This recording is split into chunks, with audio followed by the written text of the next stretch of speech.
Agora eu vou explicar como é que funciona a ferramenta de cálculo de esforço mecânico automático, ideal para backbones, que você consegue calcular tudo de uma vez, sem precisar ficar clicando.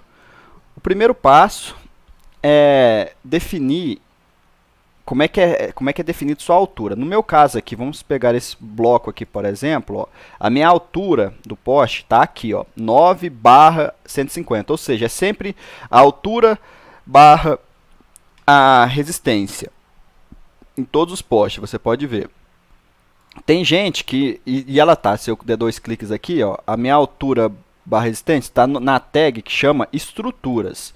E o meu poste aqui, no caso, o bloco, o nome dele chama poste E. Eu vou precisar de todas as informações, ó, é o poste E, o bloco, o atributo que está, a informação do poste, ele chama estruturas, que depende do bloco que você usa do Cat Fiber, ele tem outros nomes.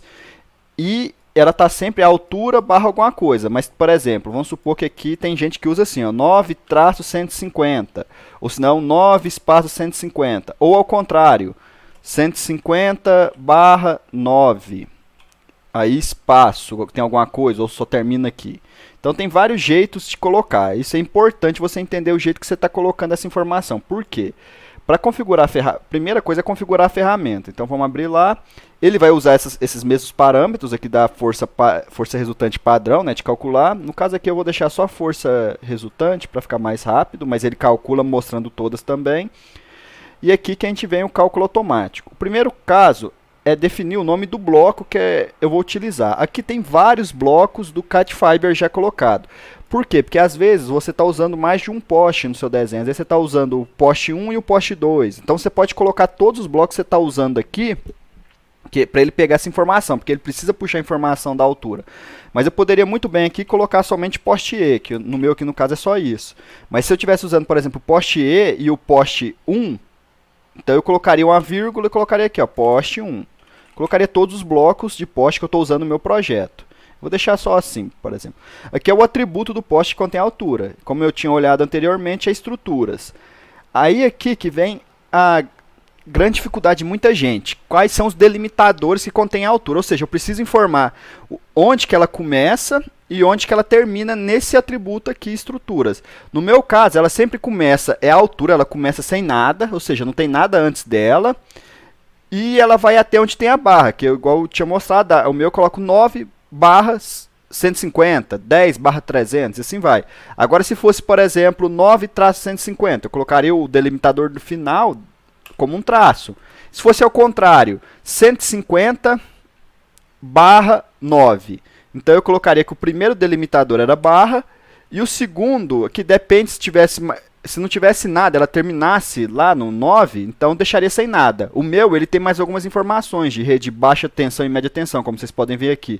Então o próximo delimitador seria espaço, se fosse invertido. Mas voltando ao meu original, que é altura barra alguma coisa, então o primeiro delimitador não tem nada e o segundo é uma barra.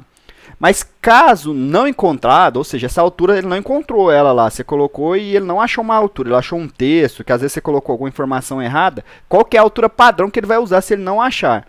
O meu aqui está configurado para 10 metros, é um poste padrão, que a maioria dos postes são de 10 metros, mas eu posso colocar um poste 9, um poste 11, então vou deixar 10. Aqui é quando eu vou calcular a força, os esforços. Aqui no caso, o meu está configurado para sempre que o ângulo for, o desvio angular for maior que 10 graus, ou seja, se você olhar em linha reta aqui, se fosse 180, ele daria 170. Então aqui você consegue configurar em quantos graus que você quer que ele calcula, quando tem esse desvio angular. Eu costumo usar em 10 graus, aí depende da concessionária, ela solicita alguma coisa diferente. Tem umas que pede acima de 20 graus, tem umas que é 5 graus, então 5 graus, você pode escolher aqui, eu vou deixar como 10. Pronto, o meu já está configurado aqui, dou OK. Então eu vou selecionar, por exemplo, esse cabo aqui, ó, ele realmente é um cabo que só tem uma ou duas forças. Por exemplo, nesse poste aqui só tem uma força, nesse aqui só tem duas, nesse aqui só tem duas. E esse aqui pode ver que o desvio angular aqui é 0, então ele não vai calcular, aqui não vai calcular.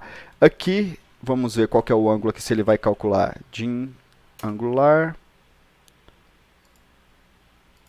Ou seja, está dando 174. Então, o desvio angular, se eu subtrair de 180, é 6 graus. Ele não vai calcular nesse caso. Agora, nesse caso aqui, ó, ele está dando... O desvio angular está dando 180 menos 85, 95 graus. Então, ele vai calcular aqui. Então, no caso aqui, né, eu vou usar essa força, esse cabo como exemplo. Ele vai calcular aqui, que é um final de linha. Ele vai calcular aqui. Ele vai calcular aqui com certeza e aqui. Então, vamos lá. Vem aqui, chama a ferramenta. Ele pede para eu selecionar o cabo. Selecionei. Ele pede o peso total desse cabo, que é 81, que é um cabo de 6FO. E qual que é a espessura em milímetros? É 10.6. Lá dou Enter, ele vai começar a calcular, agora é só aguardar. Ele vai adicionar os esforços nas vértices do seu cabo. Então, se para você não é o ideal colocar aqui, por exemplo, deixa eu apagar essa caixa daqui, você pode só vir e ajustar ele. Por exemplo, não, eu quero que ele fique aqui. Ó. Então tá aqui, ó, o primeiro, ó, tá vendo? Ele adiciona na vértice do seu cabo. Ó. Tá vendo? Aqui pra mim tá de boa, posso deixar ele aqui. Esse aqui, ficou em cima das minhas ancoragens. Vou chegar um pouquinho pra cima. Eu sei, isso aqui é só um ajuste fino, se você quiser. Ou você pode deixar muito bem assim. Por exemplo, vou colocar aqui. E é assim que funciona o cálculo de força resultante automático. Lembrando que ele só funciona quando tem uma ou duas forças. Neste caso aqui, por exemplo, se eu fosse calcular esse cabo aqui, ele calcularia. Só que ele não consideraria esse esforço. Não consideraria esse esforço, não somaria esse cabo aqui, não usaria essa força aqui e assim vai. Perfeito?